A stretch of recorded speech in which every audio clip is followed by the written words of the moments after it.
अक्सर हमारे पास dental OPD में मरीज आते हैं और उनकी चीफ कंप्लेंट ये होती है कि डॉक्टर साहब हमारे दांतों में पायरिया लग गया है।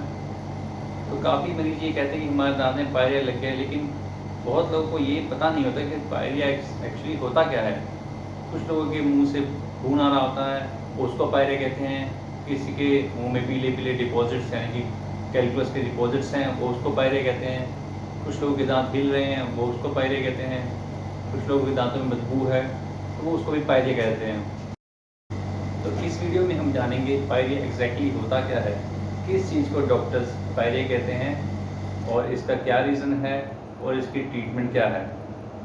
स्वागत है आपका मेरे YouTube चैनल में। मेरा नाम है डॉक्टर रीच जुनेजा। जैसा कि आप सब जानते हैं, मैं BDS MDS Prestige dental surgeon हूँ। तो आइए हम बात करते हैं पायरिया। पायरिया एक कॉमन टर्म है जिसे हम साइंटिफिकली पेरिडोंटाइटिस कहते हैं। पायरिया जो है दांतों के आसपास के जो ऑर्गन्स हैं, जैसे कि मसूड़े हैं या हड्डी है, उसकी बीमारी है। तो सबसे पहले हम बात करते हैं पायरिया स्टार्ट कैसे होता है।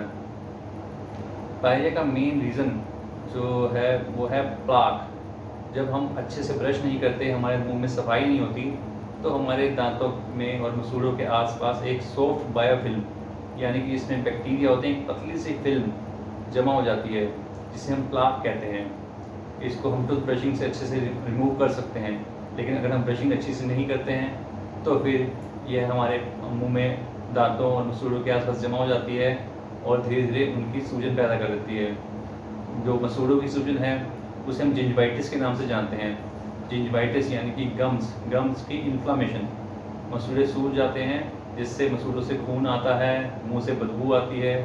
कुछ लोग इसी स्टेज को पायरिया कहते हैं। ये पायरिया से पहले की स्टेज है जिसे हम जिंजिवाइटिस यानी कि गम्स की स्वेलिंग कहते हैं। ये पूरी तरह रिवर्सिबल है, यानी कि ठीक हो सकती है अगर हम अच्छे से अपने दांतों की सफाई रखते हैं। अगर पीला पत्थर जिसे हम कैल्कुलस कहते हैं वो जमा हो गया है तो उससे हम डेंटिस्ट से क्लीन करवा सकते हैं। अगर हम इसको ट्रीट नहीं कराते हैं, 6 महीने, साल, 2 साल बाद अगर हम बिल्कुल ट्रीटमेंट नहीं कराते हैं तो ये धीरे धीरे मसूड़े से होते हुए दांत के आसपास की हड्डी में जाता है। उसके हड्डी और दांत के बीच में पेरिडोंटल लिगामेंट होता है, तो उसको अफेक्ट करता है और दांत के सराउंडिंग बोन को इफेक्ट करता है। तो धीरे धीरे ये दांत की सपोर्ट ख़त्म कर देता है, जिससे कि हमारा दांत हिलने लग जाता है। तो एग्जैक्टली ये स्टेज है जो पायरिया की स्टेज है। तो इसे हम पेरिडोंटाइटिस या पायरिया कहते हैं। दांतों से सिर्फ खून आना या बदबू आना जरूरी नहीं है कि आपके दांत में पायरिया है। जब दांतों की हड्डी को इफेक्ट करता है, जो इन्फेक्शन हमारे मसूड़ों से जा रहा है वो दांतों की हड्डी को इफेक्ट करेगा, तो उसे हम पायरिया कहते हैं। तो अब आइए जानते हैं कि पायरिया किस वजह से होता है। जैसे कि मैंने आपको बताया, जिंजिवाइटिस जो कि पहली स्टेज है वो प्लाक जो दांतों के आसपास इकट्ठा होता है उसकी वजह से होता है। अगर ये प्लाक हम रिमूव नहीं करते हैं तो धीरे धीरे ये मिनरलाइज हो जाती है, यानी कि इसमें हमारे मुंह से ही, हमारे सलाइवा से ही कैल्शियम डिपॉजिट्स इकट्ठे हो जाते हैं और ये हार्ड हो जाती है, जिसे हम कैल्कुलस कहते हैं। यह है हमारे मुंह में क्लियरली विजिबल रहती है। जैसे कि हम देखते हैं कुछ लोगों के मुंह में पीले पीले पत्थर से जमा हो जाते हैं, खास करके मुंह में नीचे के दांतों में पीछे की तरफ रहते हैं, तो इनको हम कैल्कुलस कहते हैं। ये कैल्कुलस जब जमा हो जाता है तो इसके ऊपर भी एक प्लाक की लेयर हमेशा रहती है, जिसमें कि बैक्टीरिया बहुत ज़्यादा मात्रा में पाए जाते हैं। अगर हम इसे क्लीन नहीं कराते हैं तो ये जिंजिवाइटिस होने के बाद पेरिडोंटाइटिस यानी कि पायरिया हो जाता है। अब हम जानते हैं कि क्या रिस्क फैक्टर्स हैं हमारे जो जिंजिवाइटिस और पेरिडोंटाइटिस हैं वो किस वजह से होता है और क्या रिस्क फैक्टर्स हमारे पास हैं जिनमें ये ज़्यादा हो सकता है। ये रिस्क फैक्टर्स हम 2 भागों में डिवाइड कर सकते हैं। लोकल रिस्क फैक्टर्स यानी कि लोकल जो हमारे मुंह के अंदर ही रिस्क फैक्टर्स हैं, और दूसरे हैं सिस्टमिक यानी कि जो हमारी बॉडी में हैं, जिन कंडीशन में ये हमें जिंजिवाइटिस या पेरिडोंटाइटिस यानी कि पायरिया का रिस्क ज़्यादा रहता है। सबसे पहले हम बात करेंगे लोकल रिस्क फैक्टर्स की। सबसे पहला और most important local risk factor, जैसे कि मैंने आपको बताया, कैल्कुलस और प्लाक है। Second, unilateral mastication. जब हम एक तरफ से खाना खाना स्टार्ट कर देते हैं, दूसरी साइड को यूज़ नहीं करते हैं। जैसे मान लीजिए कोई इंसान लेफ़्ट साइड से खाना खा रहा है और राइट साइड को बिल्कुल यूज़ नहीं कर रहा है, तो उसकी राइट साइड की एट्रोफी हो जाएगी, यानी कि उसका यूज़ कम होने की वजह से वो वीक हो जाएगी। तो उस कंडीशन में भी उस साइड पर कैल्कुलस और प्लाक इकट्ठा हो जाता है और उस साइड पे ही पेरिडोंटाइटिस हो जाता है। तीसरा लोकल रिस्क फैक्टर्स है प्रक्सिज्म। प्रक्सिज्म यानी कि बैठे बैठे दांतों को चबाना, या कई बार लोग नींद में भी दांतों को चबाते रहते हैं, तो इस कंडीशन में भी पेरिडोंटाइटिस ज़्यादा हो जाता है। नेक्स्ट रिस्क फैक्टर है इम्प्रॉपर टूथ ब्रशिंग। अगर आप अच्छे से अपने मुंह की सफाई नहीं रखेंगे तब भी पायरिया का रिस्क रहेगा।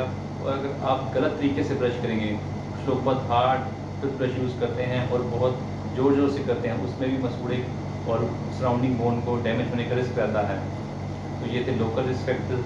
अब हम सिस्टेमिक रिस्क फैक्टर की तरफ बढ़ेंगे, जिसमें कि हमारे शरीर में अगर कोई प्रॉब्लम्स हैं, जैसे कि आप जानते हैं डायबिटीज़ है, तो उस केस में पायरिया का रिस्क ज़्यादा रहता है। अगर हम स्मोकिंग करते हैं तो उसमें भी पायरिया का रिस्क बहुत बढ़ जाता है।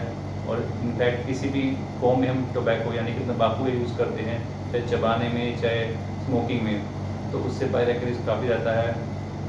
प्रेगनेंसी में भी गर्भवती महिलाओं को पायरिया का रिस्क ज़्यादा रहता है, इसलिए उन्हें अच्छे से 2 टाइम ब्रश करना चाहिए।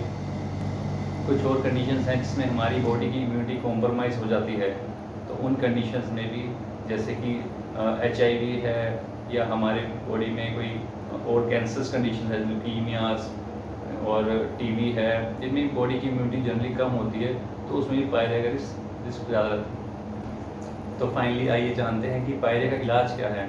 जैसे कि मैंने आपको बताया कि पहली स्टेज जिंजिवाइटिस है, जो कि रिवर्सिबल है।